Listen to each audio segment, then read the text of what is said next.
Welcome back, everyone, to another segment of Rabbi Jeff's Pirkei Avos, where we attempt to understand the meaning behind the instructions of our sages and how it's relevant to our lives today. We do this, of course, using the thoughts of our teachers before us and try to make them applicable to our times. Feel free, please, to contact me with any comments or questions at rjfromlj@aol.com. What's amazing is that we're actually working towards the end of the first parak. We're on the last three Mishnayos of the first parak, which is a pretty incredible accomplishment. Today's Mishnah is chapter 1, Mishnah Yud Zayin, Mishnah Tes Zayin, Mishnah 16. Mishnah reads, and the reading of the Mishnah is actually important this morning. The Mishnah reads, Rabbi Gamliel used to say, Aseh lecha Rav v'histalek min hasafek. Aseh lecha Rav, make for yourself a teacher. Histalek min hasafek, avoid doubt.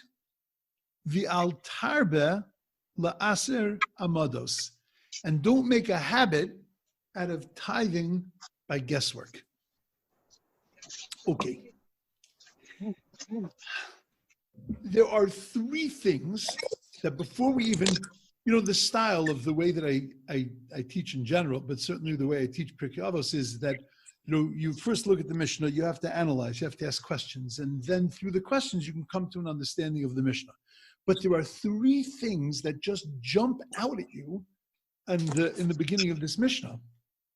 The first striking feature is that we have been learning for the past weeks, we have been learning these rabbis kiblu mehem, these rabbis kiblu mehem, these rabbis kiblu mehem. Every generation was receiving from the generation before it. And the Mishnah went out of its way. Remember, it started, Moshe kibel Torah misinai, Masorah shulis kanim. The whole concept of Masorah, of giving one generation to the next, was critical. And now all of a sudden, Rabbi Gamliel says, no kibel mehem. He's not receiving any tradition from anybody before him, it seems. What's going on? Now, as a side question at that, Rabbi Gamliel was not the next in the line of generations. There was actually two sages that were missing that should have sat in between Hillel and Shammai and Rabbi Gamliel, which is also an anomaly. Okay, my second problem. This is the first rabbi we've met. Everybody else, Hillel, Shammai, Shmaya, Avtalion, Yossi ben Yoezer, Yossi ben Yochanan. No rabbis. Now, all of a sudden, the name rabbi comes. What happened? Why are we using now the title Rabban? Why are we using the title rabbi? And the third obvious thing is, if you remember the introduction that we gave, no repetitions in Pirkei Avos. Rabbis don't repeat. Rabbis teach. They're teaching new things. Aseh lecha Rav. That was the subject of a very, very important teaching on its absolutely on its own. So what in the world does that mean? Why begin with these words?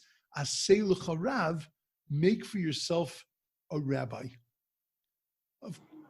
Again, it's just a repetition.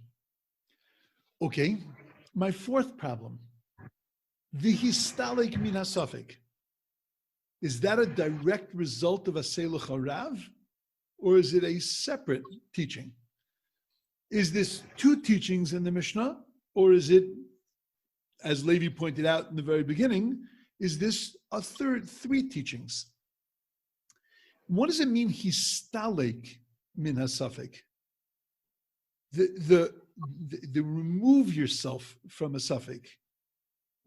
Just get your sfekas answered. If you have a safek, if you have a doubt, if something's not clear, then make sure somebody answers it. What does it mean, histalek min hasafek? Okay, my fifth problem. What's wrong with estimations? Especially if you're estimating up. You're taking off Misa, you're taking off tithes, and you give a little more. You're taking off tzedakah, you're figuring out your 10%, you give 11%, you give 12%. You're a tzaddik, you're a good person. It's not always so good to be exacting. I'll tell you, my father Shalom and I once had a tremendous machlokas. I was sent away to yeshiva at 16 and a half, graduated high school after 11th grade, and was going to come to Eretz Yisrael to learn. I chickened out at the last minute, so my father said, he had learned in the yeshiva in Baltimore, and he had said, you know what, you go learn in the yeshiva there also, and for a year, and then you'll go to Yeshiva University afterwards, and fine. That happened never to have happened. I went to Yeshiva for a year and ended up staying for 6. But be that as it may, I, and in Yeshiva, I started to pick up from my surroundings all the stuff that was going on. It became popular in those days that on Pesach, somebody had printed what's called a Shiurim card. It was a plastic laminated card. Now this is big. This goes back 40 years. This was a very big deal. 45 years. Somebody printed a illuminated card, and the card had a square for the amount of matzah that you needed to eat at the Seder. And then in that square was the amount of maror that you needed to eat. And it had, the exact size, 7 by 6 1/4, and it was the exact size of how much was the proper shiur of a kizayas. And you were meant to bring this card to the table, and you would put your matzah into it, and you would figure out, play a little puzzle with pieces of matzah and get yourself the right amount of size, and the same with the maror. Now, my father came from a Hasidic background. Now, he did learn in Ner Yisrael. He did learn in a Litvish yeshiva. But nevertheless, my father originally came from a Hasidic home, and the approach is very different. So I brought out this card, thinking that I was the frummest guy on the block. Whoa! And I've got this card, and boy, we're really going to be able to fulfill the mitzvah exactly the way it's supposed to be filled. And my father's watching me with this card, and he's going ballistic as he's turning colors. My father was an artist. He goes down he was an artist, and he worked with wood. He worked with his hands, and he had in his basement, he had tools and the whole shop down there. So he goes down, he comes up to the Seder. He's fuming, and he takes a file, a huge metal wood file, it's a file. He slams it down on the table, and he says, "You're going to need this. Your card is square and your matzahs are round." And it was to him the biggest affront that I would sit and measure a mitzvah. You don't measure a mitzvah. You do a mitzvah. It says eat matzah, so you break off. You make sure you eat a lot of matzah. Don't worry about it. But that's not what the Mishna is saying.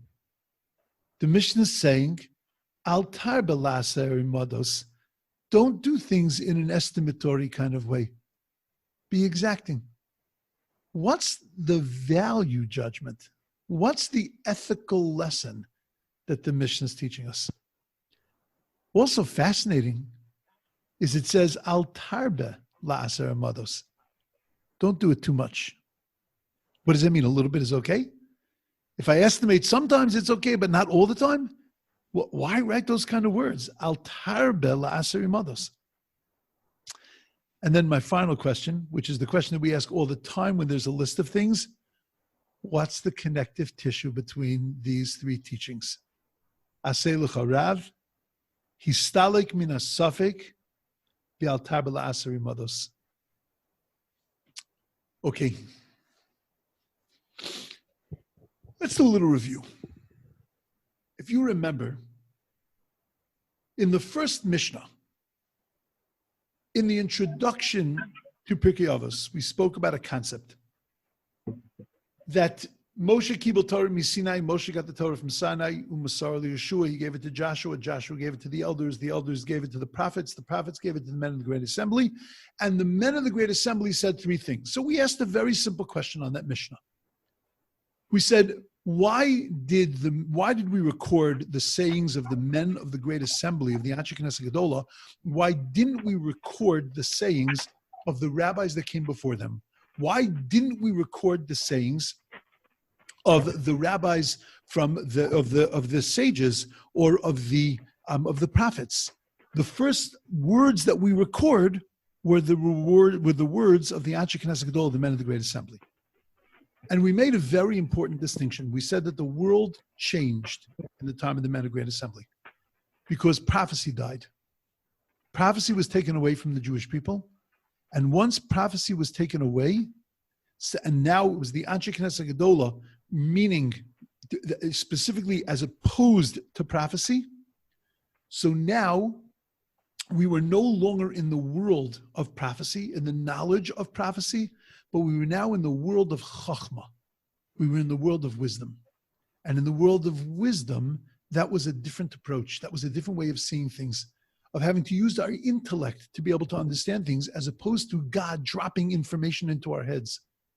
The era of prophecy, of Nevuah, was an era with clarity, but now we had to rely on our own clarity and our own understanding. And it was the era of Chachma, and that was the Anshe Knesset Gadol, the men of Great Assembly. And we said that any kind of musar, any kind of ethical teaching that would have come in the time of prophecy has nothing to do with us. Because in the world of Chachma, in the world of wisdom, it's a totally different approach. And that kind of ethical teaching, that kind of direction has nothing to do with me. The discipline that's needed in the era of prophecy is different than the discipline that is needed in the era of Chachma, in the era of wisdom. And that's the zugos, the pairs. The pairs were all during this time of Chachma.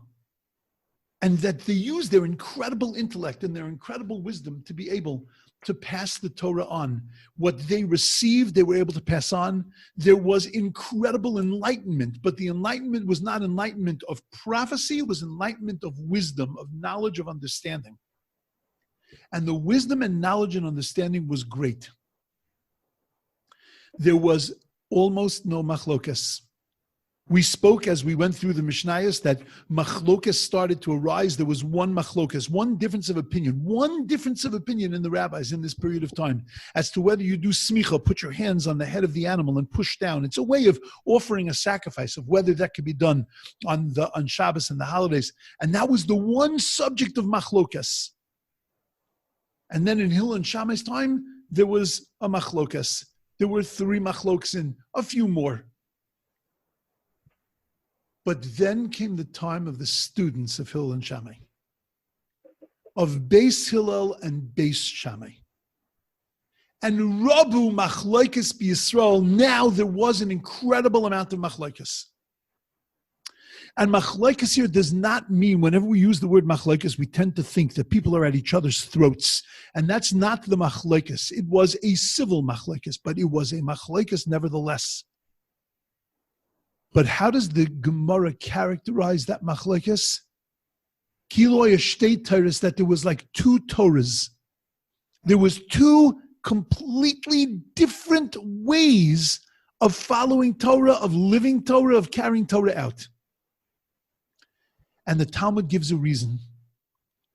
The Talmud says the reason is shaloi shimshu kol tzarchan, that they did not serve their teachers to their fullest ability. What does that mean? Rashi and other commentaries explain that what happened is that either they themselves didn't put their all into their studies, or they didn't attend to their teachers. They learned the information, but they didn't internalize all of the lessons. And because of that, there was an incredible change that took place in the Jewish people. Because of the lack of clarity, we were living now in a world of dissension, a world of confusion. We were living in a world where it was no longer just the passage from one generation to the other. It was no longer about being a tzinor, being a pipeline. Shmai and Avtalyu in a pipeline to the next generation. Rabbi Yosef and Yosef and Yoezer and Yosef and Yochanan, pipelines to the next generation. Each one was just merely a pipeline, Torah, coming down in a pipeline. But that pipeline closed. And it wasn't about a clarity anymore. Now you had to choose sides. Now in every issue there was a machlokas. In every issue there were two opinions. There was Shammai, there was Hillel. There were different rabbis. There were different opinions. There were different approaches. And because of the different approaches, now you had to make a choice. There was a way of following the halacha, and there was a way not to follow the halacha. Elu ve'elu divrei Elokim chayim. Both of these and those are the words of the living God, but nevertheless, this is the way we follow it. This is the rejected opinion. This is not the way we follow it. Practically, we need to follow one way. But to be able to do that, you had to be able to prove yourself. You had to be able to look at it and to say, okay, this is the reason why we're going to follow the halacha this way. Logic dictates that this is the way the halacha is going to be. The precedent dictates that this is what the halacha is. You're going to have to use a tremendous amount of background, a tremendous amount of understanding, of knowledge. Now it's no longer that you're just a tzinor, that you just happen to be a person who is a pipeline. Now you have to prove to me that you're a rav, that you're a teacher, that you're a guide, that you're somebody who has taken all the opinions and understood all the opinions. Now you're going to have to prove that intellect. And that's why in this generation, it needed to be called Rav. It was no longer just Shmaya and Avtalyon. It was no longer just Shammai and Hillel. Now it was Rabban Gamliel. Because of this concept called Hiskatnu Adoros. I want to stop here for a second. Hiskatnu Adoros means that generations diminished over time. Critical concept for us to understand. That the world continues to diminish. And the further away we are from Mount Sinai, the further away we are from the Beis HaMikdash, from the temple, then the smaller each generation comes. Rabbi Yaakov Kamenetsky, Zecher Tzaddik V'Kodesh Yivracha, was once sitting on an airplane with a member of Knesset, an older gentleman.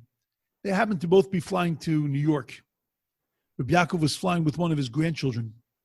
The whole flight, his grandchild was doting over the grandparent and saying, Zayda, can I get you this? Zayda, can I get you this? At the end of the flight, this member of Knesset looks at Rabbi Yaakov and says to him, that is unbelievable. How does that happen by you? That your grandchild takes care of you in such an incredible way. My grandchildren, I'm as important to them as the gifts that I give them. How is it that your grandchild is sitting there so worried about you taking such good care of you? So Rabbi Yaakov, who was not a biting person, was the most loving human being. He had a hadras panim, he had a face that was like an angel. Rabbi Yaakov turned to him and said, it's very, very simple. He said, you believe in evolution. We believe in Torah Misinai. In evolution, your grandchildren look at you and they say they have evolved further than you. They're one generation better than you along the chain of evolution.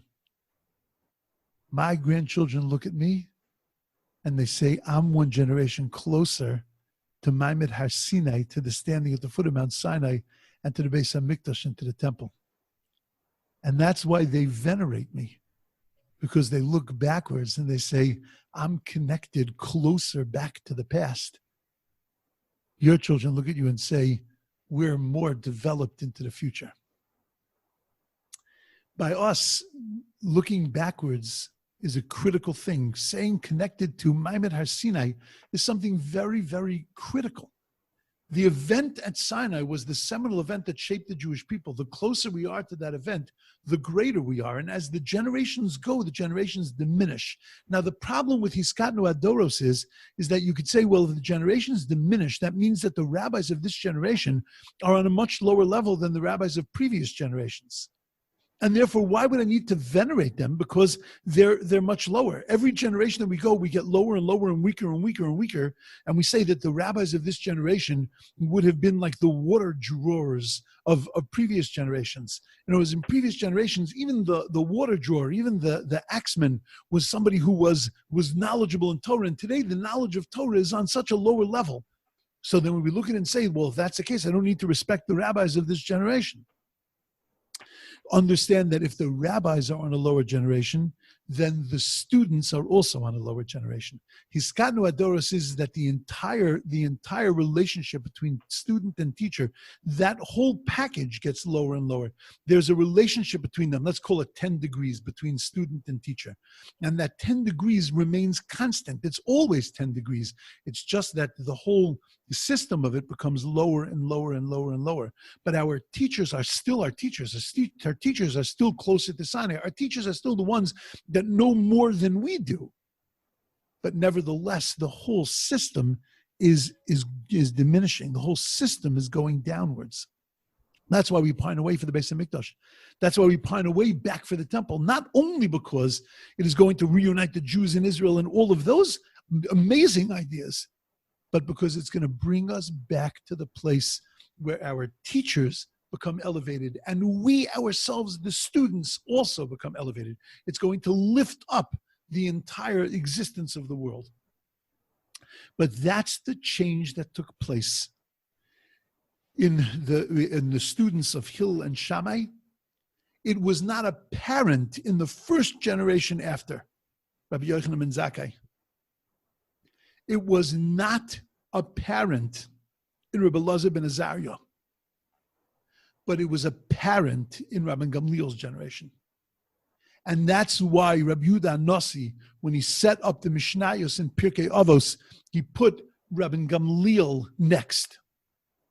Because it was in Rabbi Gamliel's generation that there was no Kabbalah anymore. In Rabbi Gamliel's generation, they weren't receiving anymore from Hillel and Shammai. They weren't receiving anymore from the previous generations. Now they were having to make definitive decisions. We're following Hillel. We're following one pathway. And I had to prove it. I had to make it understandable to you. I had to justify why I chose that way, not in a bad way. Not in a bad way, but I had to justify it. And therefore, I needed to have the authority of rabbi. I needed to be called Rabban, Rav, Rebbe. Beautiful.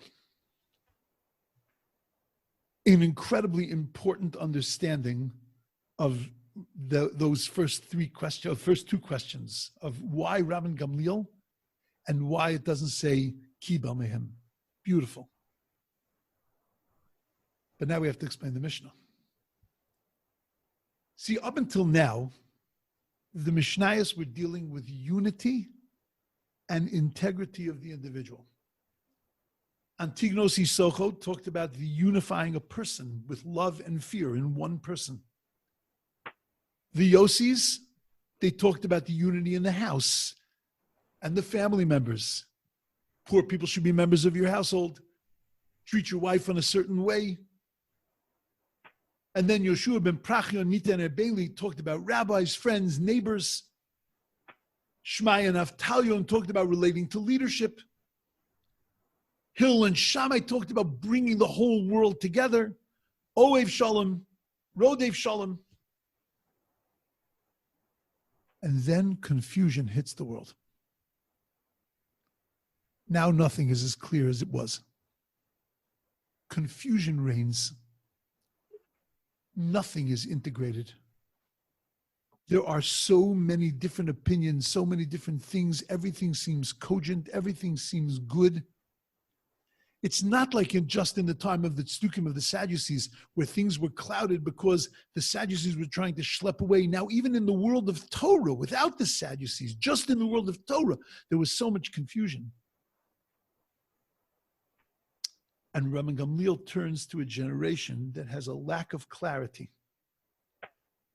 And he turns to that generation and he says to them that there is a lack of clarity in three areas of your existence. In your seichel, in your spiritual and intellectual being, in your yediyah, in your knowledge, and in your maisa, in your actions, in your proper behavior. And it was to those three things that Rabbi Gamliel turned, and he said, we need to combat the suffix, the doubt. Aseh l'cha rav. Combat the doubt in your seichel. Combat the doubt in your intellectual and spiritual existence by make yourself a rabbi and learn how to think.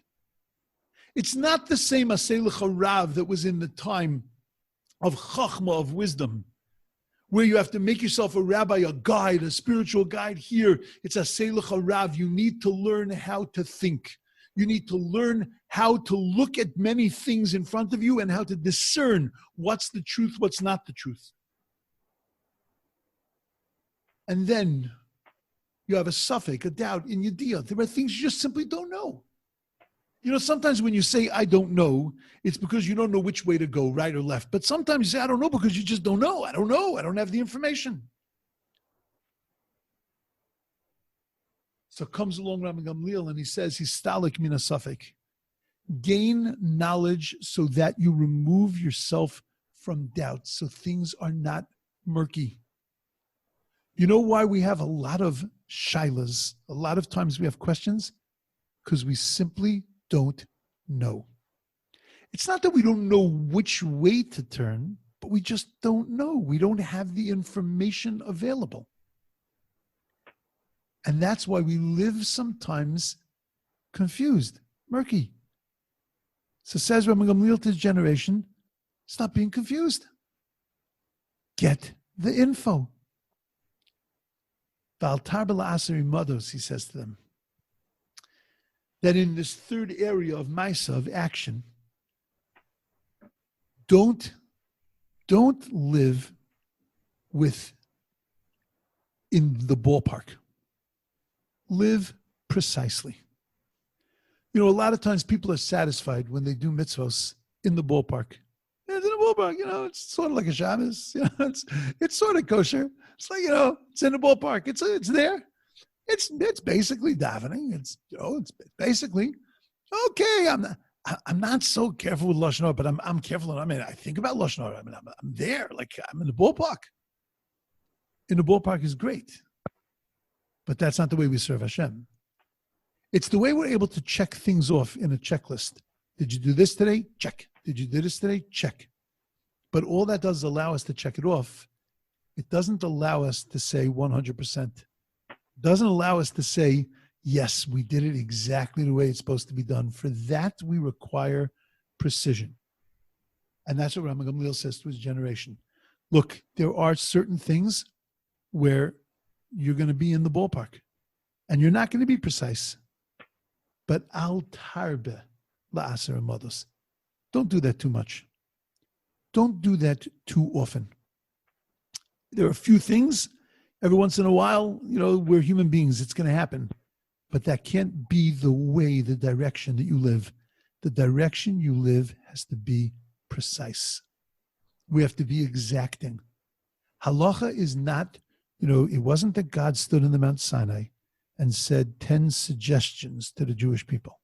Yeah, you know, if you don't have anything better to do, would you maybe consider a Shabbos thing? Maybe you'd consider being nice to your parents. There wasn't a suggestion. They were precise and exact. You know, I remember as a kid, we built transistor radios. You know, you buy a kit and you build a transistor radio, and you had a solder on the back of the board, hundreds of wires and little transistors and little things. It was such a geschmacka thing. And it was so enjoyable. And then you would finish it, you'd get the battery, and you put the battery in, you turn it on, and it was Vayidaim Aaron, total silence, no sound. And you had to go back and you had to look at every connection. And then you saw that when you soldered it, and the soldering, when you used the solder iron, it was the coolest thing. but you realize, oh, I didn't put enough solder on it. The connection is not really there. And when the connection is not there, it doesn't work. Because you can't, if you're missing one small connection, the entire thing doesn't work. We see that in computers. It's exactly the same thing when it comes to mitzvahs. All the details of a mitzvah are there to make the mitzvah work, to make the mitzvah do something for us.